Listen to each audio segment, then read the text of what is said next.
Today's episode of the Watson Weekly Podcast is sponsored by Miracle, the global leading provider of e-commerce software solutions. Create a value flywheel for your business with AI-powered marketplace and retail media solutions from Miracle. Over 450 customers across the globe are unlocking new revenue opportunities with Miracle. What's holding you back? It's December 16th, 2024, and this is the Watson Weekly, your essential e-commerce digest. Today on our show, Shopify releases a boring update. Was Amazon Haul launched sooner as political strategy? What's the potential impact of tariffs on e-commerce? Why use an outside consultant to help solve the problems?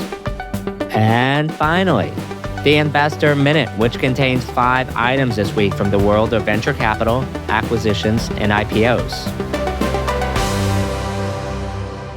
But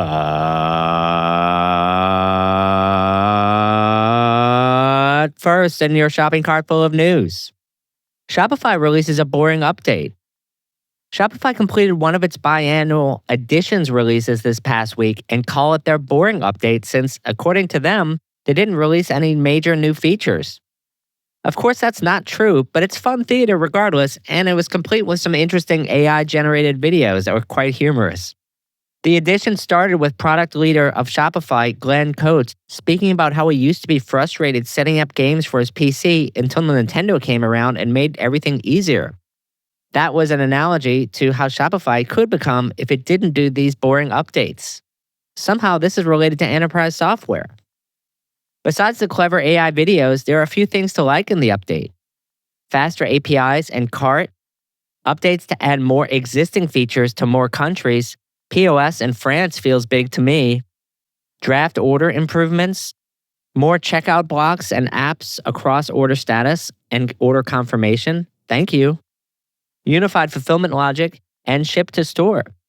I actually find Shopify quite good at learning from 2 areas: system integrator feedback and lost deals.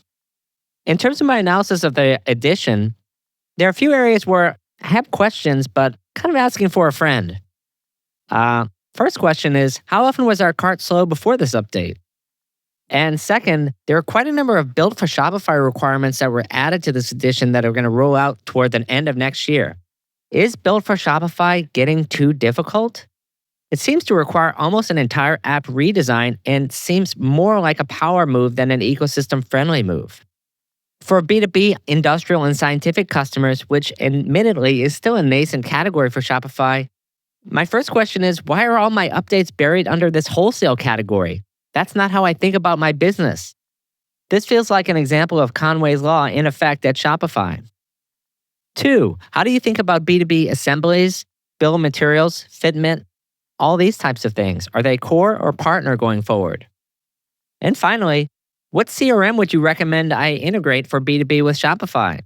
Salesforce? And of course, some WTF out here, as in, how is this not present before? The Shopify POS adds offline support.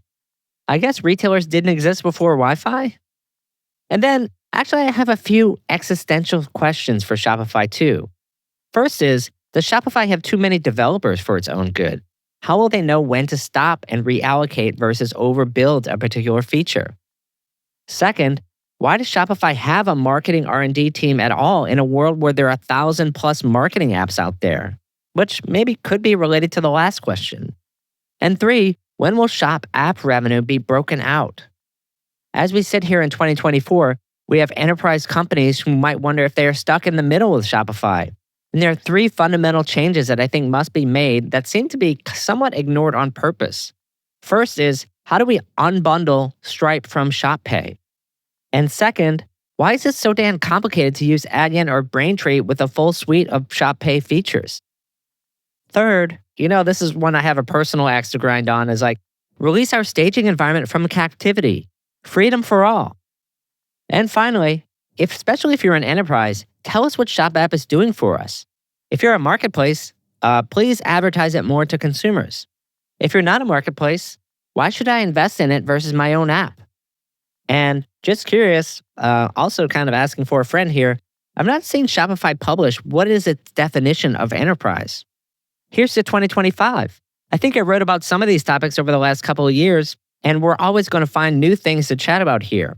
The question is, how does Shopify define what is core, who is making that decision, and for what customer? Shopify, as the everything company, is just a never-ending game of catch-up. Finally, inquiring minds want to know, when will Glenn Coates get his games to work? And, of course, the top question, what was his top score on Duck Hunt?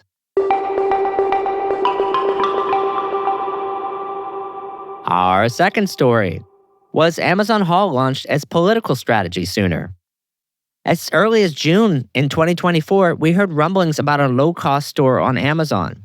At that time, there was a quote by a seller at Brands Factory saying it could launch as early as November, but it probably won't fully open until early next year. At the time, the notion of Amazon launching a major new service in November seemed exceptionally remote.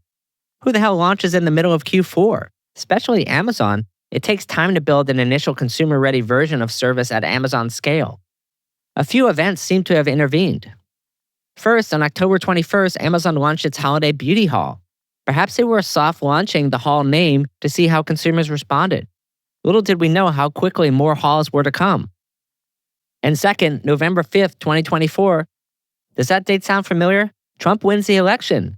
Perhaps bring a more determined anti-China bent, making public statements about eliminating the de minimis threshold, which is currently $800, targeting Shein and Temu, revoking China's MFN status, and adding an additional 10% tariff on China. On November 13th, 2024, just a week later, Amazon launches its haul, its low-cost store, in time for Black Friday, Cyber Monday. Coming from a company whose second headquarters is outside of Washington, D.C., spent $14.2 million in 121 lobbyists this year. This is by source Open Secrets. They have been consistently targeted by the FTC. The timing of this does not seem coincidental. Keep in mind, Trump called Jeff Bezos Jeff Bozo back in the day, which may not mean much since he called Tim Cook Tim Apple. What does Haul mean to Amazon? In my view, Haul is two things. It's a hedge against the rise of Temu and a legitimate growth lever. A way for Amazon to bet on the continued cheap consumer without going all in necessarily. Once an offering is launched, Amazon can decide to improve or prioritize its offering more or less over time. For a moment, let's consider the fact that Amazon rushed Amazon Haul forward. What would be the political reason? First, in a post-Trump world, any new launch or collaboration with China would be under heightened scrutiny at best or blocked altogether at worst. If Haul just looked like part of Amazon instead of a Temu clone after Temu was shut down, Haul might slip in under the tent unnoticed if Amazon was not forced to break out its success and earnings. If one wanted to later lobby an administration about the essential nature of a new service, what would one do? Well, of course, first you would launch it as soon as possible, and two, you would give it as much exposure as possible. Like how? Well, Amazon Haul showing up on the homepage of the Amazon app, is that good enough exposure for you? That's exactly where the app was placed on Black Friday through Cyber Monday, even today. Haul is still on Amazon's app homepage, which I'm not saying there's a reason for it, but I'm not saying that there isn't either. If there is a reason for it, I would understand. One explanation is that Amazon is playing political chess here. After all, it's a lot easier for a new administration to block a new launch in isolation than it is to go inside a well-defended company like Amazon and rip out one part of it.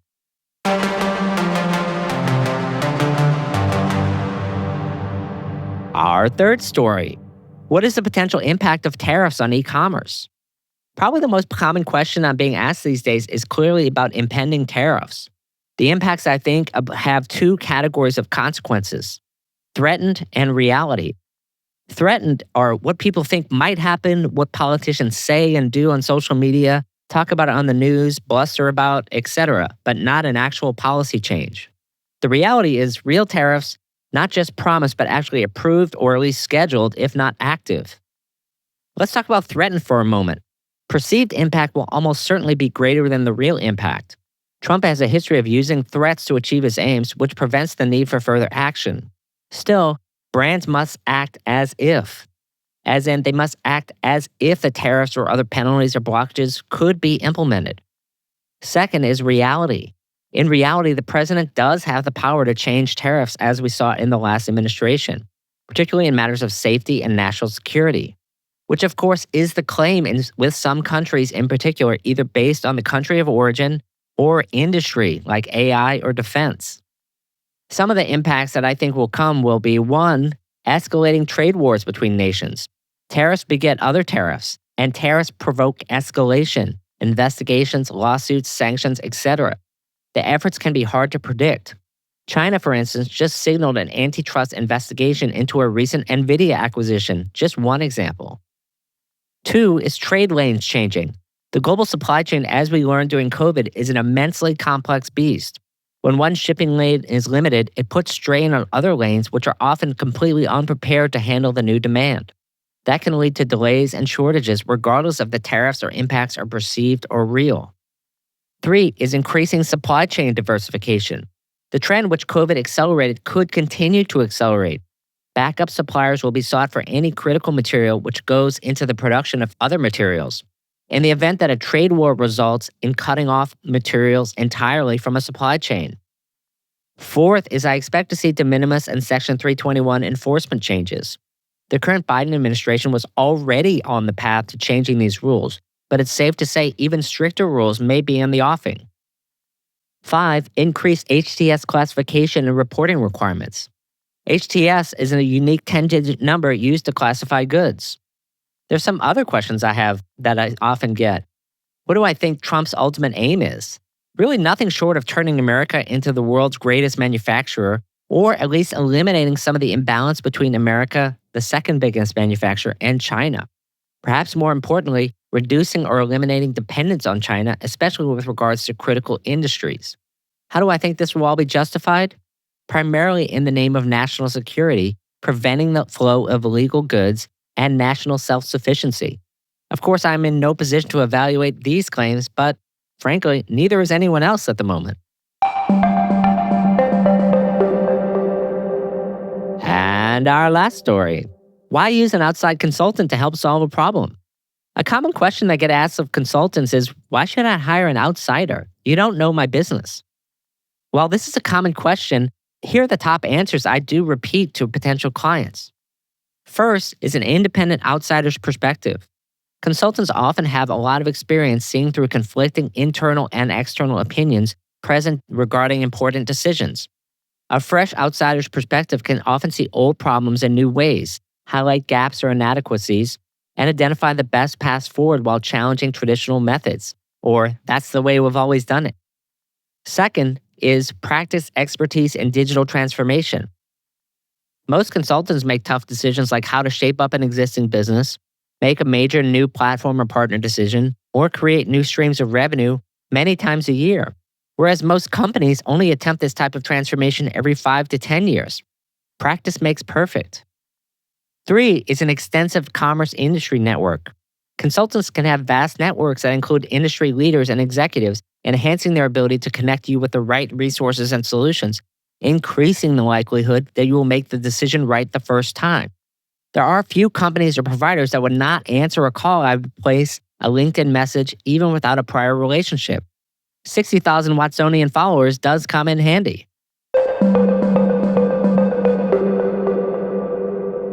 It's that time, friends, for our Investor Minute. We have 5 items on the menu today. First, under new ownership, Lord & Taylor revives old logo and comeback dreams. Lord & Taylor has a new owner, Regal Brands Global, which has reinstated its cursive logo and plans to revive the fashion business as an online-only business. It is not reportedly a marketplace, but will use dropshipping for fulfillment, which sounds like a multi-brand online retailer. Lord & Taylor is onboarding vendors and will soft launch home, dresses, and footwear. What's the best version of Lord & Taylor? A licensing play from my point of view. Second, Cart.com acquires OceanX and deepens capabilities for health and beauty brands. Cart.com has acquired OceanX, the wholly owned fulfillment operations of Guthy-Ranker, for an undisclosed amount. Approximately 200 OceanX employees will join the Cart.com team. The company will also add 2 new facilities to its network, including a West Coast distribution hub in Southern California and its 3rd facility near Columbus, Ohio. Cart.com continues to target certain verticals to grow its business. Third, Miracle acquires ad tech company AdSpurt. Miracle, an e-commerce software platform, has acquired AdSpurt, an e-commerce advertising optimization platform, for an undisclosed amount. This is Miracle's third acquisition in 3 years, with a particular focus on its retail media solution. AdSpurt will enable Miracle to offer demand-side solutions to brands that advertise on multiple channels. In the end, everyone sells advertising. Fourth, Omnicom acquires Interpublic Group to create advertising agency behemoth. Omnicom will acquire Interpublic in a stock-for-stock transaction. Post-closing, Omnicom and Interpublic shareholders will own 60.6% and 39.4%, respectively, of the combined entity. This creates a behemoth that will offer end-to-end services for brands. This acquisition will likely lead to mergers and acquisitions in 2025 by competitors such as WPP, Publicis, and Dentsu. Interestingly, in the conference call discussing the transaction, the presentation describes an advertising platform that encapsulates behavior, identity, and transactions in one business. Sound familiar? Hello, Meta and Google. And finally, Khloe Kardashian and Kris Jenner are raising money for a new consumer brand. The Kardashians are at it again. Khloe Kardashian and Kris Jenner are fundraising for a new brand, Cloud, focused on consumer goods.